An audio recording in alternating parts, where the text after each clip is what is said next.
Hello everybody and welcome back to another episode from GuigLit. Thank you to all my subscribers, thank you to everybody that's been tuning in, watching, liking, sharing and subscribing. So on that note, if you'd please kindly give this video a thumbs up, please share it with your friends, please tap that bell icon to provide more updates from the channel that gives you books, beards and beyond. Today we are doing the first of what I'm calling the Non-Fiction 5 in our exam success series, and today we're looking at how to master review writing, suitable for all examination boards. So, how can we use this video going forward? As always, make sure we're taking notes, pause, stop, reflect throughout the video as we go. In addition, practice, read reviews, write reviews, practice under time conditions, make sure we're improving our performance at all times. And thirdly, repeat. The best performances I've ever seen in my decade plus of experience as a teacher have come from students that just repeat what they do. Okay, so keep practicing. Okay, leave a comment below if there's any other questions you might have. So we're looking at reviews today. The key facts with reviews are the following. It should be approximately 1.5 to 2 sides in length. I call that around a 300 to 500 words mark. Now, you may not necessarily find that you are counting the words, and I wouldn't expect you to, but generally, everyone's writing's different. But if it's between 1.5 to 2 sides, you're looking like you're in the right zone. As well as this, spelling, punctuation and grammar, what we call SPAG, are massive. On some examination boards, they can count for up to 40% of the marks awarded. So check your capital letters, check your punctuation, check your paragraphing. All these different aspects will have an impact on your ultimate grade. In addition, this could be one of 5 possible options at non-fiction writing. This series will aim to go through all 5 and hope you get some understanding as a result.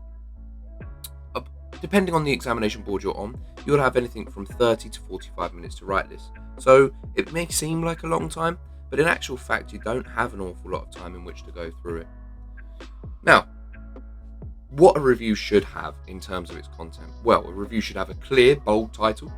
I generally encourage pupils to either write it in block capitals or 2-3 lines high, especially if you're writing it by pen, just to make it really stand out.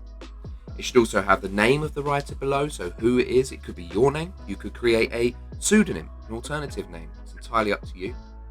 It should have an opening sentence or an overview, just to give you an understanding and a feel for what is about to be talked about.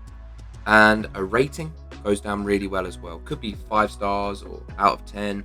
Entirely your call and entirely your choice. But it gives you the feel of what a review is. When I mark these, I want to make sure I'm first of all looking at what looks like a review. That's really important. Last thing as well, it needs 3 key points or paragraphs for discussion. It could be plot, it could be characters, action. Today I've picked it from the lens of a movie review.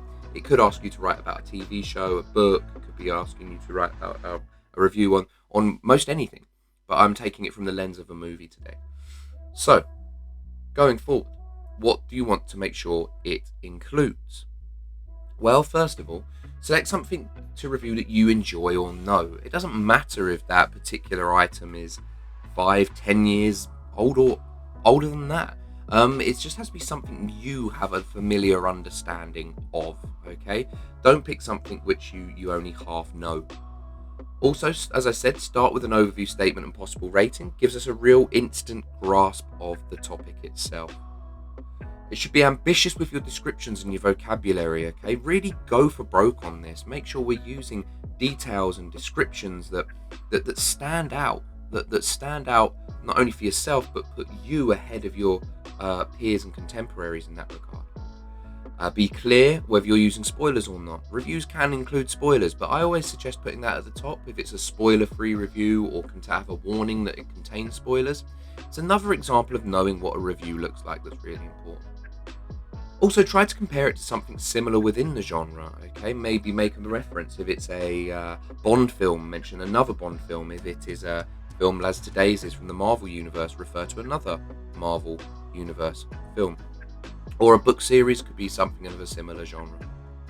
And lastly, ensure you finish with a sort of concluding statement and maybe a rating at the end if you haven't at the start. That's really important to make sure it's all tied up and comes full circle in a very nice and neat manner.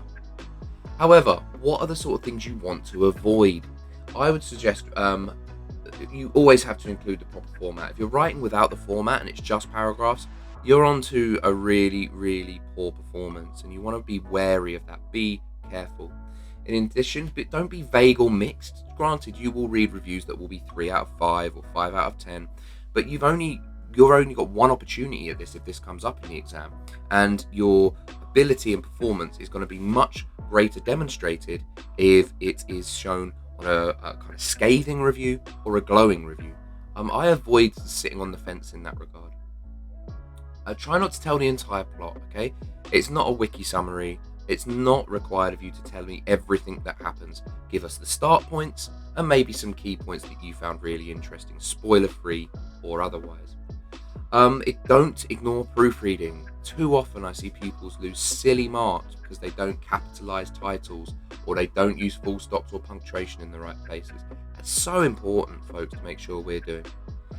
So, here's an example I've done that would guaranteed to be a poor performer, would not get a 4 or above, okay, which we're all really looking for. Here it is. So, I'll give you a minute to read that, or in a moment, but while you do, I'm going to tell you why this, and that's all you see in front of you, that's all it is an example of a poor performance. First of all, where's the title? Where's the subheading? There's no rating. It's just a block of text. This is an instant red flag for me, both as a teacher and an examiner.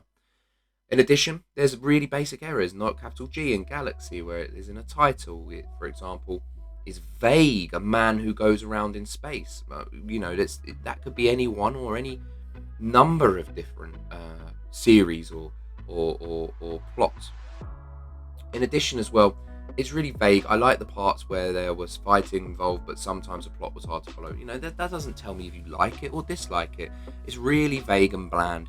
And I've seen too many students in the past perform like this because they just haven't plotted it out. They haven't taken the time to think about it. They've rushed into it and they can't remember a lot of the examples they wish to use anyway.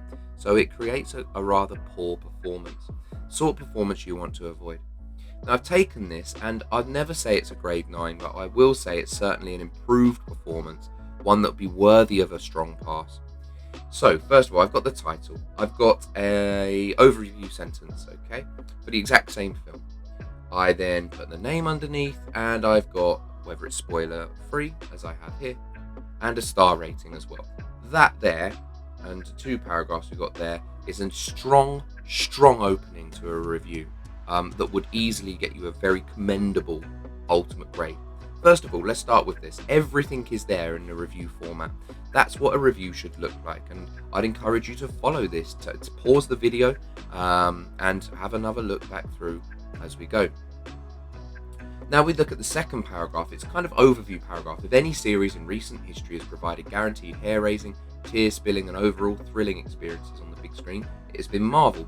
I refer to Iron Man, I refer to Avengers Assemble, mainly because they're around and out at the same time as this film. So this film's about 6 years old at the time of recording, so I use ones that are from a similar era, okay, a similar time. On top of this, I mentioned the name of the director. Now, if you don't know the name, just have a guess or make it up. It just is in the right style, okay? I've used little changes of vocabulary like outing and that list of 3, hair-raising, tear-spilling, thrilling. Just go for broke, as I said before. Really be ambitious on your vocabulary, and that will be recognised and commended by the examiner. And in this second paragraph, now I've also referenced the actors again, okay, in brackets. So Chris Pratt here, Zoe Saldana, Vin Diesel, Bradley Cooper. Again, if you don't know them, just try or try to make sure you are performing or reviewing something that you know in good detail. Now, this isn't an entire review, but it's a really strong start to a review. In this next paragraph, talk about devastating consequences. I don't tell the whole plot, but I give a hint at what's happening. So, thank you once again for tuning in. Thank you for all your time and your effort that you're putting into giving this channel all the love and likes it's getting. It's nearly 100 subscribers now. If we get to 100 subscribers, I'll put a little bonus video out for yourselves. Give this video a like, a share, a subscribe. We're on GuigLit. We're on Instagram with GuigLit rather, and Twitter @LitGuig. But for now, take care. Have a brilliant week and keep watching back through GuigLit. And until next time, all the very best. Take care and bye bye.